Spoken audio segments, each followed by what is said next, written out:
And on a thrilling overtime win, the Buffs come out strong in the win column, beating Baylor 38-31, moving to 3-1 on the season. Huge Big 12 conference opener with the win. Man, and we were there, bright lights, Saturday night. It was raining here in Boulder. So many highs, so many lows. Ended up storming the field as well. We've had a night to think about this now, so the post game recap is going to be interesting because what a game. And the whole world is watching once again. Shedeur magic is all I can say. But welcome in, everybody, and welcome to Buffs Banter presented by Believe Network. My name is Dean Frank, and here's my co host, Oscar Gonzalez Moore.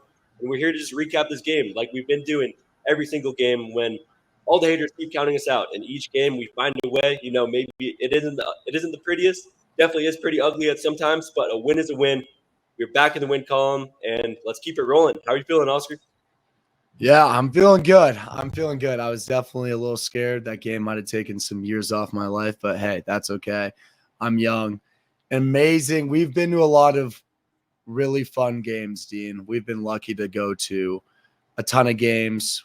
Last year, we traveled to TCU, which I thought was the most exciting game I've seen. But man, if this doesn't top it, it comes really darn close. I thought we were barbecue chicken, man. First quarter, you saw me put down that bet pretty hastily. Like I was like, all right, I'd seen two possessions. I was like, it's over. You know what I mean? But we found a way. You know what I mean? There's always a way. If there's a will, there's a way. And there was last night, and we got the dub. I could not be more proud of our guys. In the face of adversity, literally 0 time left on the clock, we tie the game, and the rest is history. Right? I mean, the game ain't over until the final whistle. And that last minute of the or before overtime really just took everything off of me because that Will Shepherd drop on the 1 yard line when we could have won it. Luckily, there was still 2 seconds left. Shedeur rolls out the pocket to the left, throws up a prayer. LeJounte Wester comes out, and man, oh man, Shedeur magic. I think he just has something with him. Like the way I put it was just Shedeur had his Brady moment, and many quarterbacks don't have moments like these. And if that didn't happen, we've been like, all right. I mean, he got sacked 8 times. Like our special teams definitely put us in a tough position, and we wouldn't really put that game on him.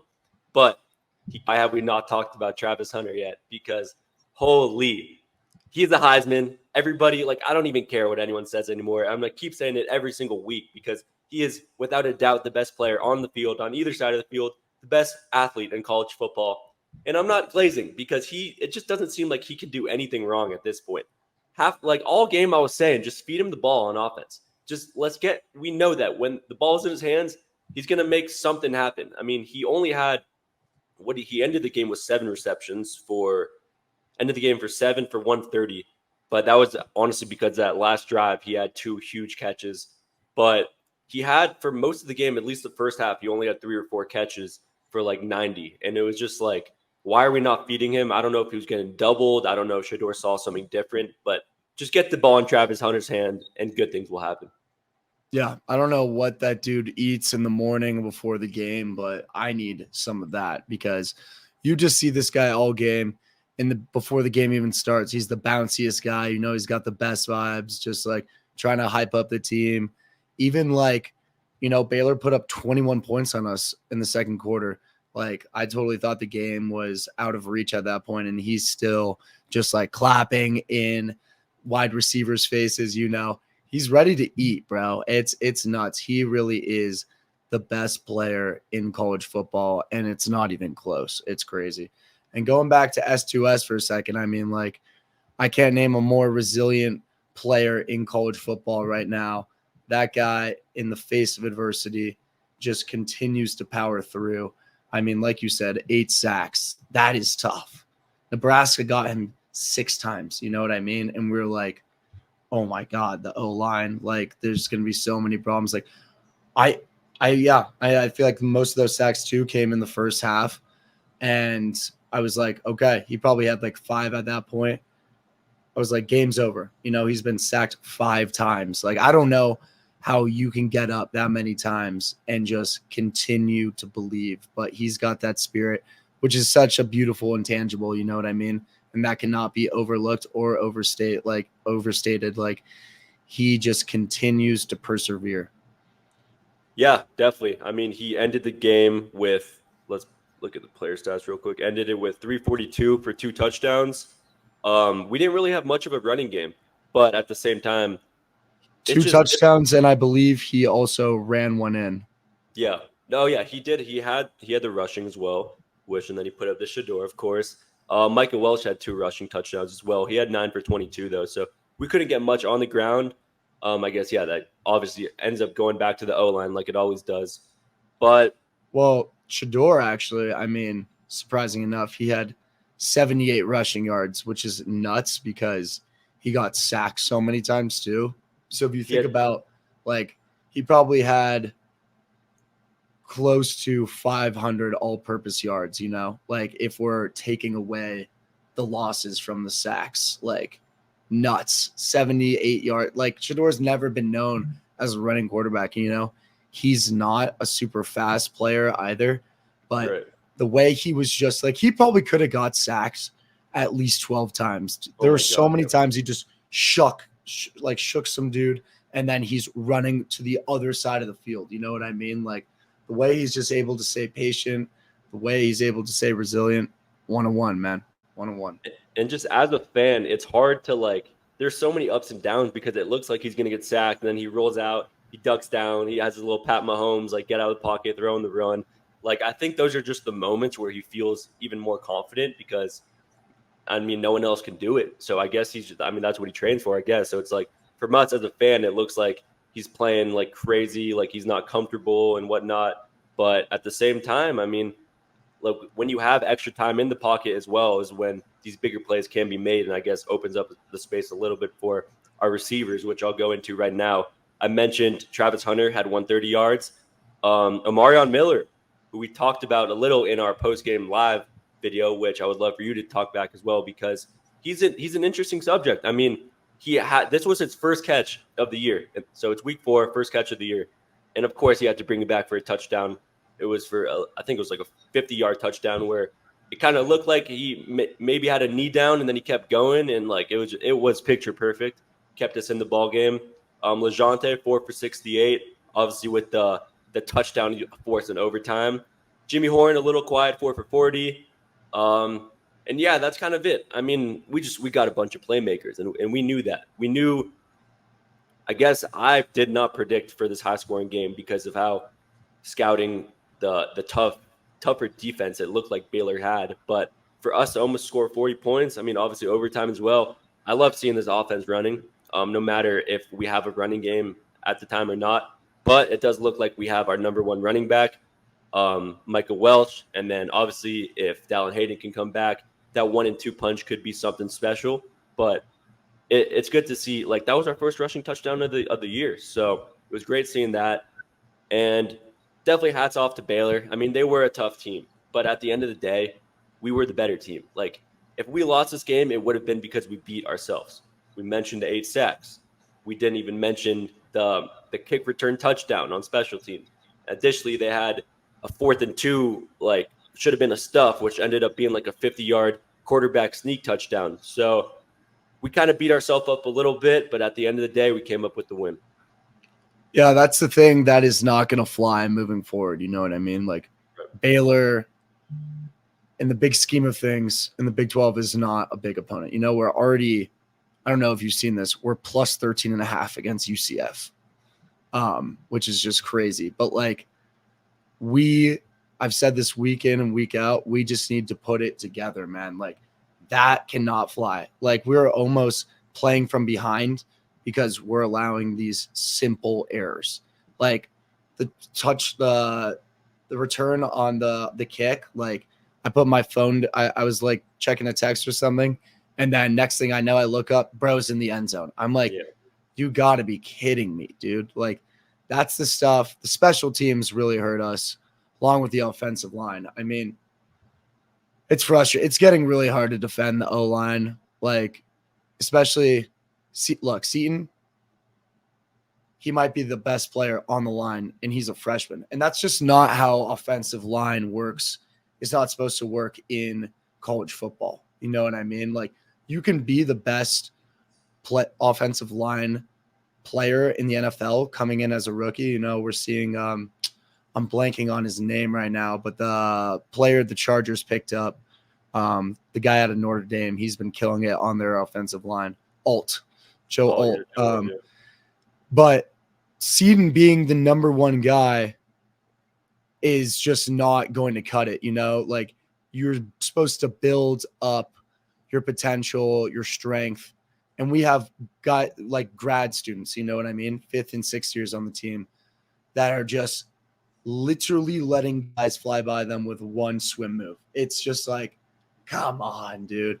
And like, yeah, we keep going back and forth on like Shedeur holds the ball too long. But at the end of the day, and we were saying this yesterday too on the live, it's not the offensive line carrying Shedeur by any means. It's Shedeur carrying the crap out of the offensive line.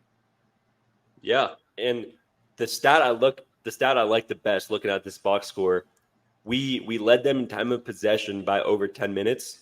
And if that roles were reversed, we lose that game easily.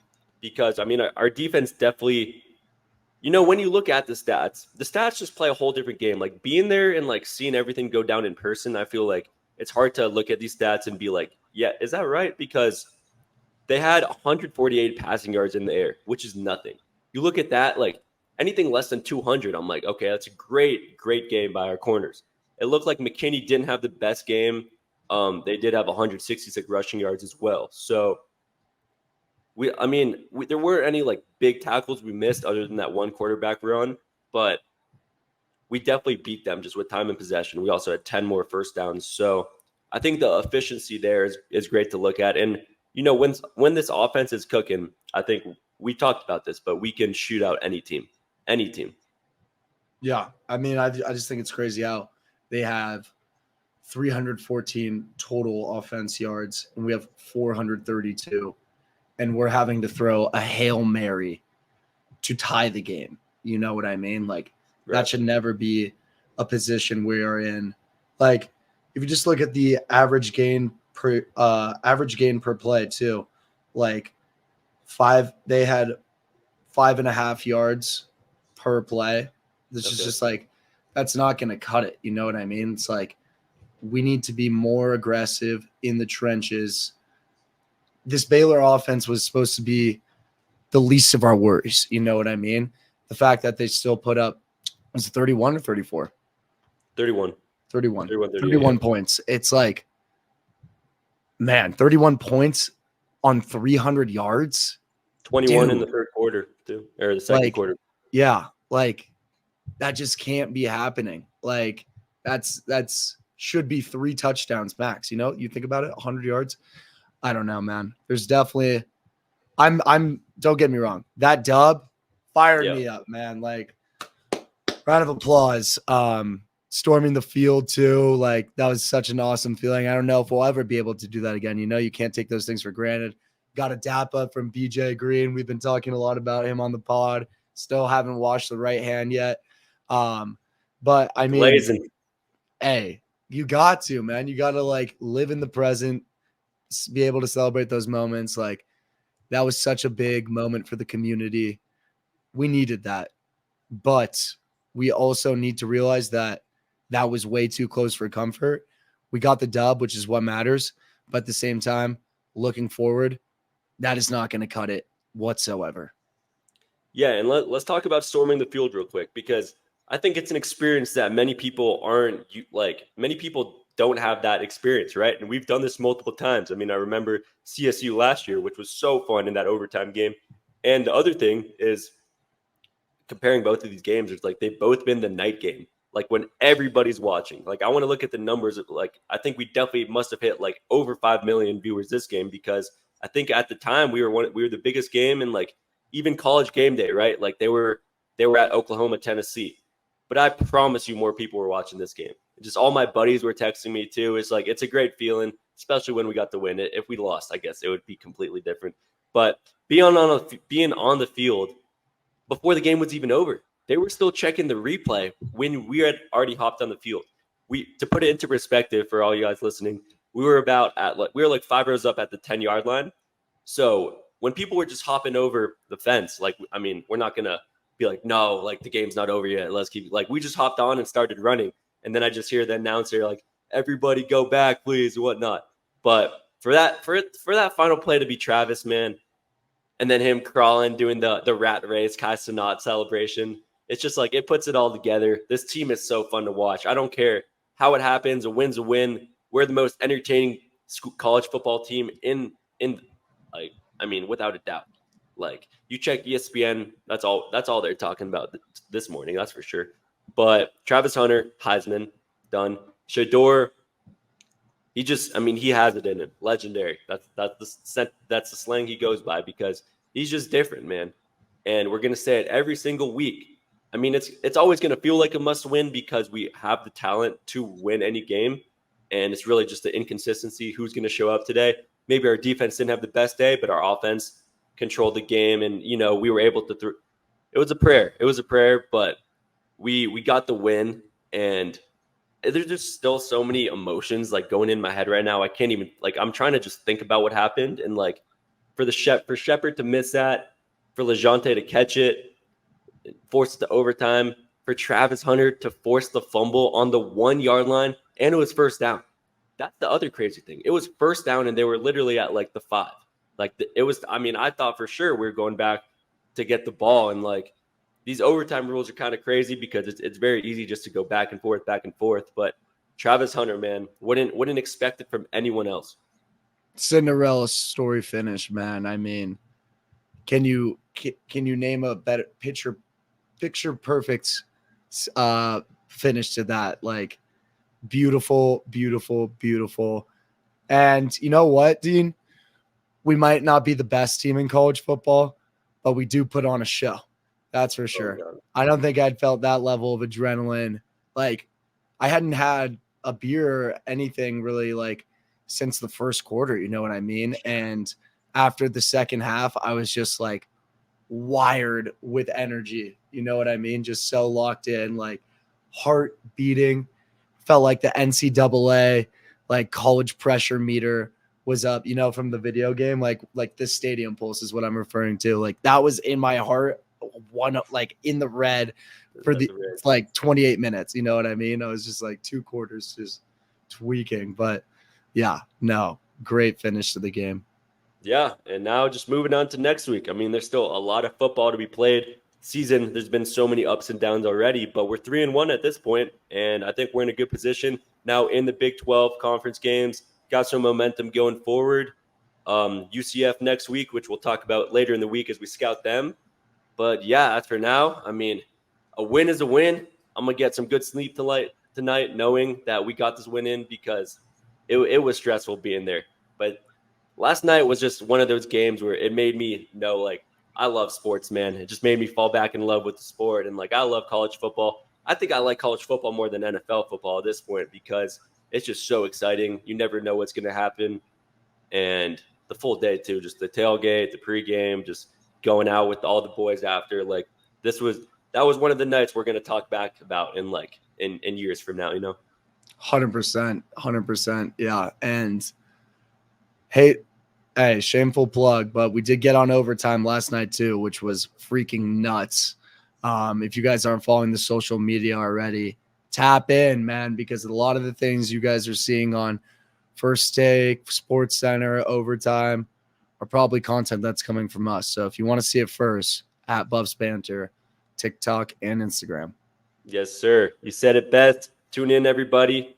We are still at the beginning of this journey, and we're not slowing down anytime soon because this is just the beginning. I mean, Overtime Shout was awesome, but there's got to keep going up, and we're going to keep progressing with y'all. Keep commenting, keep telling us what y'all like and what you don't like because we're still learning. But Go Buffs, baby. Going into next week with the preview. We'll see y'all then. Go Buffs.